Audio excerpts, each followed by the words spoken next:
France அதிபர் Emmanuel Macron சமீபத்தில் தன் மனைவி பிரிஜிட்டுடன் வியட்நாமுக்கு சென்றார். அப்போது விமானத்தில் மேக்ரானுக்கும் அவரது மனைவிக்கும் இடையே சண்டை நடந்ததாக கூறப்பட்டது. இது தொடர்பாக செல்போனில் படம் பிடிக்கப்பட்ட காணொளி இணையத்தில் வைரலானது.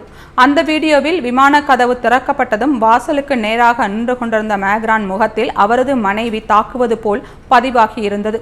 மேலும் விமானத்தில் இருந்து மேக்ரான் இறங்கிய போது அவரது மனைவியின் கைகளை கோர்க்க முயன்றும் இறுக்கமான முகத்துடன் பிரிஜிட் தனியாக கையை பிடிக்காமல் இறங்கினார்.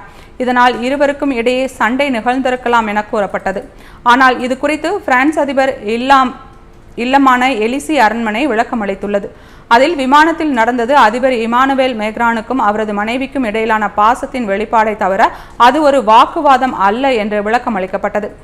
இந்த சம்பவம் தொடர்பாக பேசிய அதிபர் மேக்ரான் தனக்கும் தனது மனைவிக்கும் இடையே எவ்வித சண்டையும் நடக்கவில்லை என்றும் அந்த வீடியோவில் இருப்பதைப் போல என்னை யாரும் அடிக்கவில்லை என்றும் கூறினார். மேலும் காணொளியில் உள்ள காட்சிகள் போலியானவை அல்ல, தவறான அர்த்தத்தில் பரப்பப்பட்டவையே என்றும் மேக்ரான் பதிலளித்துள்ளார்.